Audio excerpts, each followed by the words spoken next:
हमने पहले डिस्कस किया मीडियन के बारे में इंडिविजुअल सीरीज में। उसमें फॉर्मूला लगता है n+1 divided by 2, median is equal to n+1 divided by 2th item. उसमें वेरिएबल्स का को हम x का नाम देते हैं, x मतलब उस कॉलम में x लिखते हैं, और जो फ्रीक्वेंसी होती है वो कुछ नहीं, फ्रीक्वेंसी वहाँ पर होती नहीं है, सबकी एक ही फ्रीक्वेंसी होती है, तो लेफ्ट साइड में सीरियल नंबर देते हैं।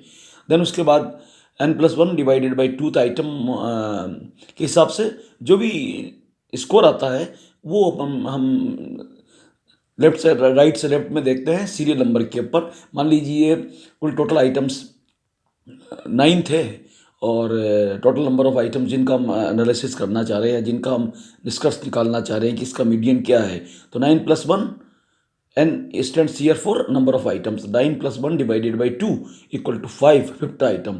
तो जो असेंडिंग या डिसेंडिंग ऑर्डर से जो हमने x जमाया है, उसमें मैं लेफ्ट साइड में जो सीरियल नंबर होता है वहाँ पे जो 5th आइटम होगा, जिस सीरियल नंबर में 5th आइटम लिखा होगा उसके सामने जो वैल्यू है x की, वो वहाँ पर मीडियन होगा। ये तो हो गया इंडिविजुअल सीरीज। लेकिन मान लीजिए ऐसी स्थिति तो होती नहीं है, नंबर ऑफ आइटम्स या जिसको हम फ्रिक्वेंसीज कहते हैं यहाँ पे, वो ज़्यादा होती है। तो वो अगर बहुत ही ज़्यादा है तो फिर वो कॉन्टिन्यूस सीरीज बनानी पड़ती है उसके लिए, और अगर मध्यम स्तर की है तो डिस्क्रीट सीरीज या खंडित श्रेणी, इसको हिंदी में बोलते हैं, वो उसमें बना के और सॉल्यूशन किया जाता है। तो जैसे मान लीजिए डिस्क्रीट सीरीज होगी, तो डिस्क्रीट सीरीज में इस तरह से होगा कि मान लीजिए कोई टेस्ट है, उसमें बच्चों के आउट ऑफ 100 मार्क्स दिए गए हैं, और बच्चे मान लीजिए 50 हैं। तो 100 मार्क्स में से इस तरह से फिक्स है, जो जनरली संभव नहीं होता, लेकिन अपन मान के चलते हैं कि 40 नंबर 40 मार्क्स, 50 मार्क्स, 60 मार्क्स और 70 मार्क्स, ये 4 ही कैटेगरी है मान लीजिए।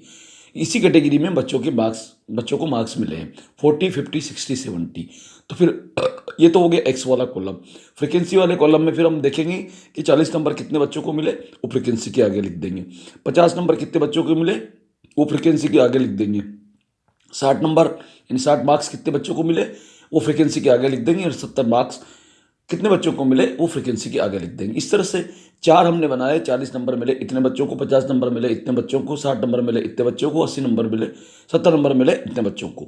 देन उसके बाद जब फॉर्मूला लगेगा मीडियन का, वो सेम वही लगेगा, n+1 median is equal to n+1 divided by 2th item. n here stands for total number of frequencies. यहाँ पर हमने माना था टोटल नंबर ऑफ फ्रिक्वेंसीज 50 है, तो हम क्या करेंगे, 50 + 1 divided by 2 that is equal to 25.5 item, 25.5th item, 25.5वां आइटम। कैसे निकालेंगे, सीरियल नंबर तो यहाँ दिया नहीं है इंडिविजुअल सीरीज की तरह।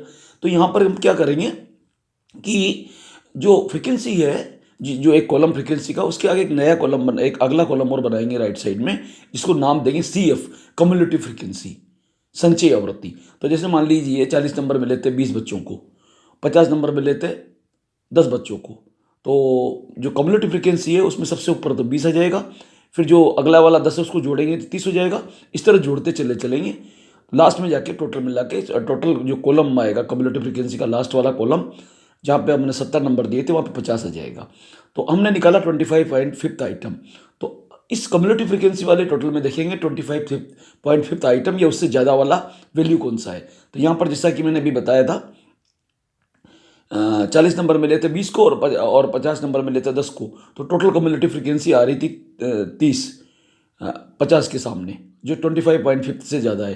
तो जो 25.5th से ज़्यादा वाला कम्युलेटिव फ्रिक्वेंसी है, 25.5th है, उसके लेफ्ट साइड में अपन देखेंगे तो वहाँ वैल्यू लिखा हुआ है 50, तो हम कहेंगे यहाँ 50 मीडियन मार्क्स है। यानी ये निष्कर्ष निकलेगा कि 40, 50, 60, 70 है मार्क्स मिले बच्चों को, तो 50 से कम मार्क्स वाले जो बच्चे हैं वो सब बिलो मीडियन हैं, और 50 से ऊपर वाले जो बच्चे हैं वो अबोव मीडियन। इस तरह से डिस्क्रीट सीरीज में मीडियन का कैलकुलेशन होता है। Thank you.